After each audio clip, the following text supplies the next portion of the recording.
So when I first saw this, I thought that this was something for the internet, that these people were just making jokes. But no, she got this little girl dressed up and then did a photo shoot with her. So she got her this lace front put on her head, the little thing tying it down. The little girl then went to sleep. And some stylist went and did this to a child. The child is 1 year old. And so the post is saying that social media people condemned her for doing this to her child. And I have to condemn her too. It's bad enough that grown women don't know their own curl pattern, coil pattern, or natural hair texture in the Black community. It's bad enough, but now you're implanting the idea into a child that her hair is better like this, that this is what's more presentable. She's only one.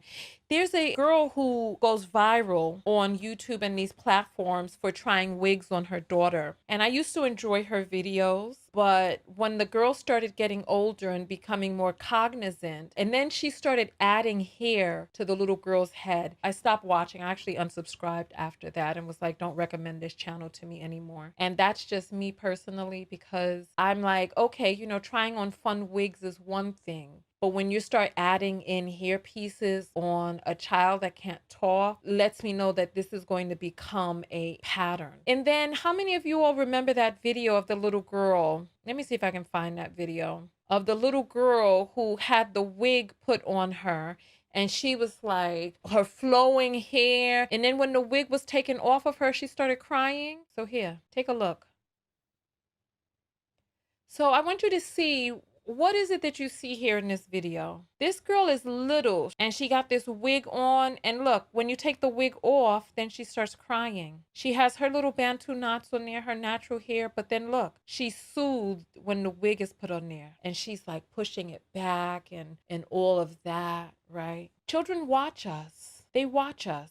And they emulate the women that they feel are most beautiful in this whole world. And so I know that when the girls were little around here, that when I was natural, I went natural and I stayed natural until the seed had already been implanted. Because what is the message that we're sending about our own hair and our own natural hair? And listen, I'm a self-love specialist.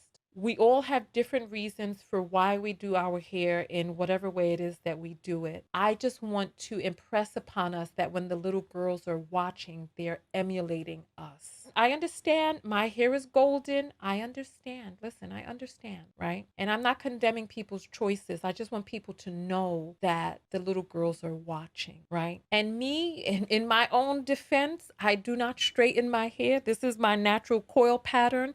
And I understand, because I remember I saw a girl who had these finger waves, and her finger waves were crisp and shiny. And I knew that I could never emulate this look with my natural coil pattern. I do a little bit of a wave on myself with however it is that my hair is going to do it. But we as Black women, especially us who are influencers, we have to realize that people who are emulating our style, that some of our styles just can't even be emulated without chemicals or another human's DNA on our head. And speaking of which, there's another video that I wanted to show you all that I thought was really, really, really, really sad. And Vanessa is saying, you can teach a love for versatility for hair without impressing self-hate. I don't really know if that's possible. When the little girls want to be like you, it's a complicated conversation and it's nuanced and everybody feels a different way about it. But when the little girls are emulating you and you don't show your own hair, it sends a silent message, not the do as I say, not as I do,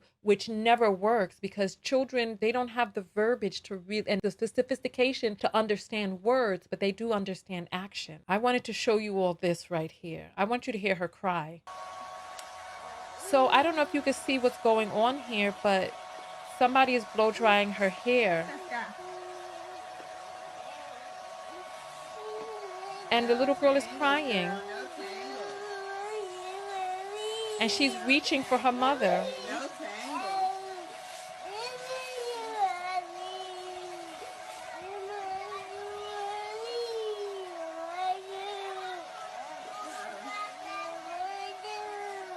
And you know that that blow dryer is hot. You know it's hot. And she's crying for her mother and reaching out to her. And it's like, I don't know if the mother is saying yo tengo or no tangles. I'm not sure. But one thing that I do know is that the girl is reaching for this to be over. And it's not over. She's having this hot blow dryer on her little head. And it's like, how do you teach a little girl appreciation of different hair types and you're doing stuff like this to yourself or to her? No tangles, girl. No tangles. She's saying no tangles. No tangles. Look at that. No tangles.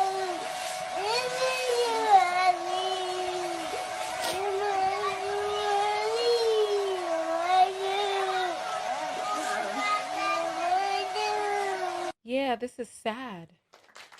This is sad.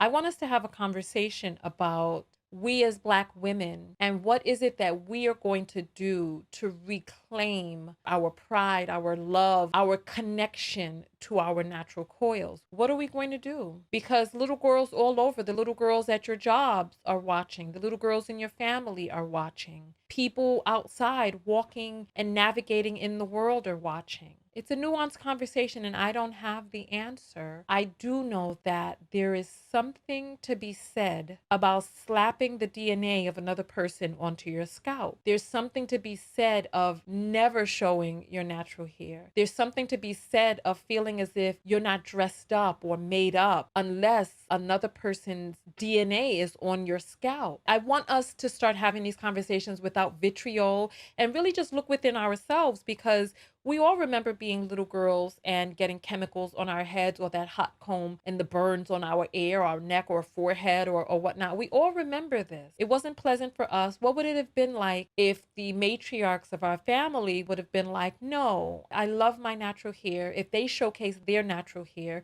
if they were able to be employed with their natural hair and make the money with their natural hair and find a man who is going to treat them right and want to be with them with their natural hair and be all of these things without the ridicule from the men in your family, from the patriarchs of your family talking about what's this cabbage in the back of your head or whatever it is that they're saying. Be a part of the live show with thousands of other viewers. Go to TonyaTKO.com/text and join the text notification squad and get a text whenever I go live. Support the show and yourself, and I'll see you on the next live broadcast.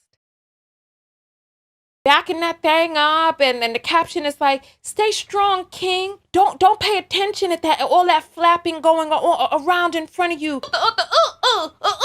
Right? But this is the animal kingdom, not the Black community.